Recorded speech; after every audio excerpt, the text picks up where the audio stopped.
Você faz isso e você identifica, por exemplo, certas linhas em branco, e isso acabou gerando mais alguns projetos de P&D, no caso da Vale.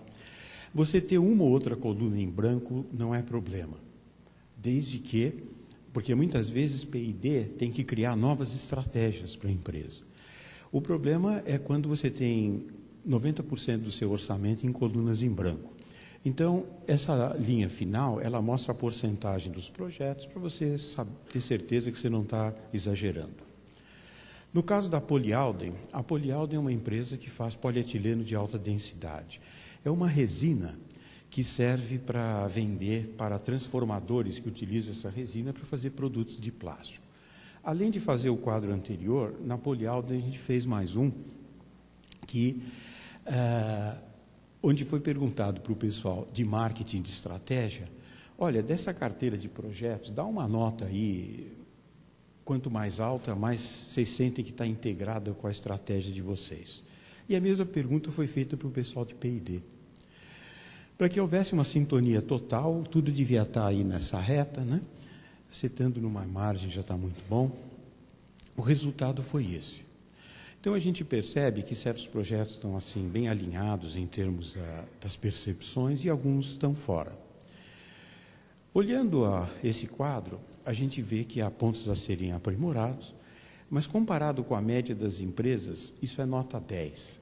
Na maior parte das empresas, você não consegue nem fazer o quadro. Experimenta. Leva a lista de projetos de P&D para a área de estratégia para eles classificarem, eles não entendem o que está escrito, pelo menos em metade da lista. Leva para o pessoal de P&D, faz a mesma pergunta, eles entendem o que está escrito na lista, mas eles não entendem a estratégia.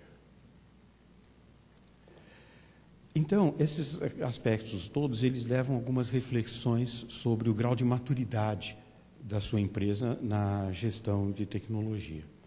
Então, isso é feito, é avaliado, como é avaliado, existe um benchmark, como é que as outras empresas avaliam essa integração, com que frequência, resultados, o que é feito para melhorar a sintonia, porque isso é o que interessa, é o item 4. Os aspectos humanos são considerados, etc. A estrutura ajuda essa sintonia. Vamos ver agora como é que algumas empresas fazem identificação de tecnologias estratégicas. Esse aqui é o caso da Vale. A Vale era uma empresa alemã, com subsidiária no Brasil. Ela faz produtos para a indústria automobilística, tipo termostatos, válvulas. Quando foi feito o plano lá, foi feito um quadro assim, olha, você verifica os fatores de competitividade, que é o que o cliente quer para comprar sua válvula, ao invés de comprar do concorrente. Depois, você verifica as etapas para fabricar o produto. Então, aqui, só estão as etapas do projeto, porque o quadro inteiro ele é muito grande, né? Então, esse aqui para ficar mais visível. Aí você faz o seguinte, o que o cliente quer? Conversando com os clientes, foi identificado que eles querem essas características no termostato, isso foi feito para termostato. Depois, o cliente quer também preço baixo, etc. Aqui as prioridades que o cliente dá. Depois foi analisado o quanto que cada etapa afeta aquilo que o cliente quer. Isso gerou uma série de necessidades tecnológicas e uma série de tecnologias que são críticas para você ser bom nesse negócio. O quadro inteiro, ele fica assim, onde você tem todas as etapas, que não é só de projeto, mas é depois de compra, depois é fabricação e serviços, etc. O processo inteiro, e ele tem que ser analisado, e isso gerou uma série de tecnologias que a Vale tinha que dominar.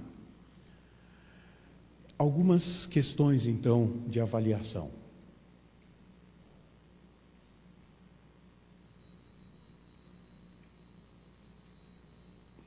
Então, essas questões, elas te dão uma ideia do quanto que há espaço de aprimoramento no seu processo de gestão tecnológica.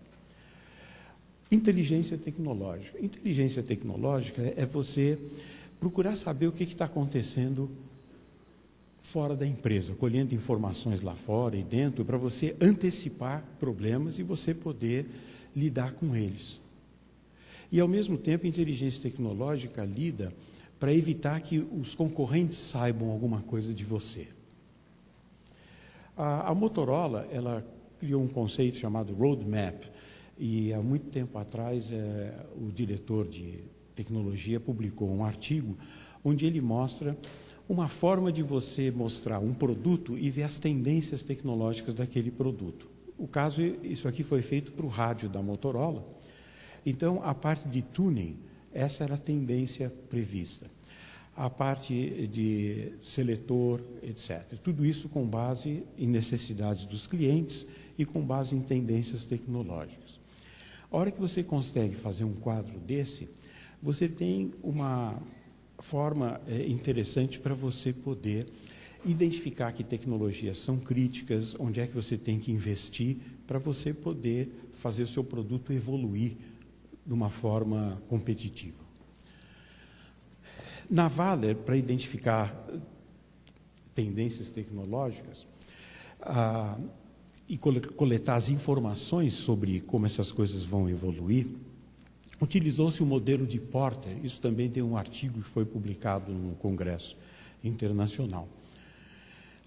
As áreas que são interessantes para a gente pesquisar tendências são clientes, concorrentes, fornecedores, você tem novos entrantes e outras forças como o governo, órgãos reguladores, etc. Aí você vê tendências, depois você pega os projetos atuais e você cria alguns projetos novos em função dessas tendências, corta outros e você tem a sua carteira final. Então, para dar um exemplo, aqui, olha, em relação a clientes, ameaças, projetos atuais e projetos adicionados. Uma ameaça identificada, os clientes, principalmente as montadoras, né, elas querem novos tipos de materiais mais leves, etc., de custo menor. Eles não tinham projetos nessa área, mas eles criaram um projeto na área de injeção e plásticos. E daí por diante.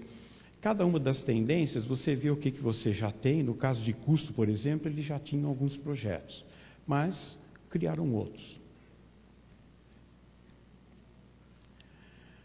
E com isso você vai melhorando a sua carteira de projetos. O quadro de ameaças tecnológicas, clientes, ele continua. Depois você tem oportunidades tecnológicas advinda dos clientes. E também elas vão gerando novos projetos. Você tem ameaças tecnológicas agora devido aos concorrentes. Então a gente pode ver que eles não tinham projetos para lidar com isso. Você tem oportunidades tecnológicas agora. Você tem um processo total em que no final você acabou adicionando 30 projetos e eliminando 100.